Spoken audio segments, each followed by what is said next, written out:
पहाड़ों के दरमियान एक कदीम वादी थी। वहां के पत्थर सदियों पुराने थे, मगर उनकी खामोशी में एक अजीब सरगोशी छुपी थी। दूर से बहते पानी की मध्यम आवाज, परिंदों के पर फड़फड़ाने की नरमी और हवा के साथ बहती खाक की खुशबू, सब कुछ एक गहरी खामोशी में डूबा हुआ था।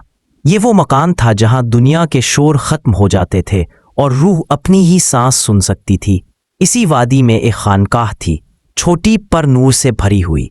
इसके दरवाजे पर लिखा था, यहाँ आने वाले अपने दिल उतार कर अंदर आए। इस खानकाह के बुजुर्ग हजरत शाह हमीदुद्दीन दैसा अपने अंदर ऐसी रोशनी रखते थे कि उनके चेहरे को देखकर मायूस दिलों को करार आ जाता। उनकी बातें सादा थी, मगर उनमें वो तासीर थी जो सैकड़ों किताबों में नहीं मिलती। उनके इर्द गिर्द शागिर्दों का एक छोटा सा हल्का रहता, जिनमें सबसे कम उम्र नौमान था, जो अभी रूहानी सफ़र के आगाज़ पर था। एक दिन हजरत ने फरमाया, नौमान, कल सुबह मेरे साथ पहाड़ के पार वाले मकाम पर चलना, वहां तुझे दिल का हाल समझाऊंगा। अगले दिन वो तुलुए फजर के वक्त रवाना हुए। रास्ते में हवा में ठंडक थी, जमीन शबनम से तर थी और हर चीज जैसे इबादत में मसरूफ थी। नौमान हैरत से देख रहा था कि इसके मुर्शिद के कदमों के नीचे मट्टी भी खामोश थी, जैसे उसके लम्स से भी जिक्र हो रहा हो। घंटों के सफर के बाद वो एक ऐसी जगह पहुंचे जहां जमीन खुश्क थी, दरख्त कमजोर और फिजा में उदासी फैली थी। दरमियान में एक बड़ा पत्थर रखा था, भारी, खामोश, मगर उसके नीचे से एक नाजुक सा चश्मा निकल रहा था। पानी पत्थर के नीचे से निकलकर आहिस्ता आहिस्ता बह रहा था, जैसे जिंदगी सख्ती के बीच से जन्म ले रही हो। हजरत ने कहा, ये वो जगह है जहां जमीन मुर्दा है मगर पानी जिंदा है। ये वो निशान है जो दिलों पर लिखा है मगर कम लोग पढ़ पाते हैं। रात हुई, आसमान पर चांद पूरी आबो ताब से चमक रहा था। वादी में हवा थम गई। हजरत पत्थर के पास जाकर बैठ गए। उनकी आंखें गहरी थीं, चेहरे पर नूर फैला हुआ था।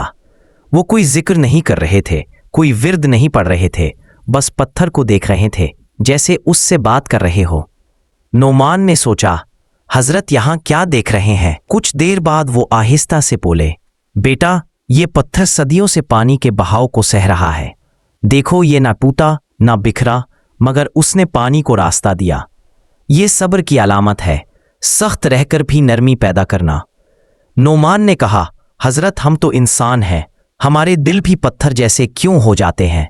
हजरत ने गहरी सांस ली, चांद की तरफ देखा और कहा, क्योंकि हम अपने अंदर के चश्मे को भूल जाते हैं। जब दिल में एहसास मर जाए, जब दूसरों का दर्द महसूस ना हो, जब हम सिर्फ अपने जख्मों पर रोते रहें, तब दिल सख्त हो जाता है। याद रखो नौमान, पत्थर बन जाना गुनाह नहीं, मगर पत्थर रहना अलमिया है। ये जुमला नौमान के दिल में बिजली की तरह गिरा। वो सारी रात नहीं सोया। अगली सुबह जब सूरज पहाड़ों के पीछे से झांका तो वादी पर सुनहरी रोशनी फैल गई। हजरत वुजू करके नमाज के बाद फिर इसी पत्थर के पास गए। नौमान उनके पीछे पीछे था। हजरत ने पत्थर पर हाथ रखा और बोले, ये पत्थर सख्त जरूर है, मगर पानी के नीचे झुकने की वजह से नरम भी है। इंसान का दिल भी ऐसा होना चाहिए, मजबूत ईमान के साथ नरम मिजाज। अगर दिल सिर्फ मजबूत हो तो गुरूर पैदा होता है, अगर सिर्फ नरम हो तो कमजोरी। मगर जो दिल मजबूत ईमान के साथ झुकता है वो अल्लाह के करीब होता है।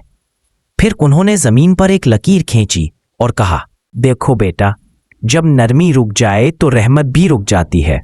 इंसान की आंखों के आंसू उसके दिल के चश्मे हैं। जो रो नहीं सकता वो जमूद में है। नौमान की आंखों से बेख्तियार आंसू बहने लगे। वो बोला, हजरत, क्या मैं अपना दिल नरम कर सकता हूं? मुस्कुराकर कहा, हाँ, अगर तू दूसरों के लिए जिए, अगर तू किसी के जख्म पर मरहम रख दे, किसी के दुख में शरीक हो जाए, अगर तेरी दुआ में खुद गर्जी ना रहे, तो तेरा दिल फिर जिंदा हो जाएगा।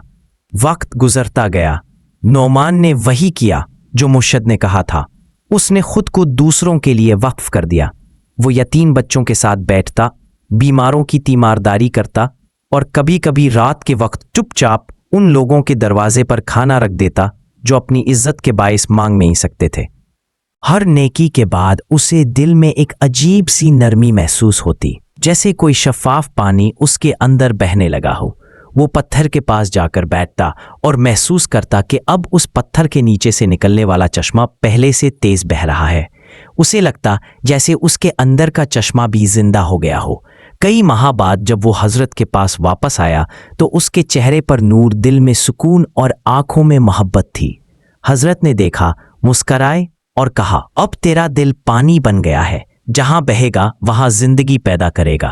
دل کو نرم رکھنے کا راز یہ نہیں کہ تو کبھی نہ روئے، بلکہ یہ کہ تو دوسروں کے لیے روئے۔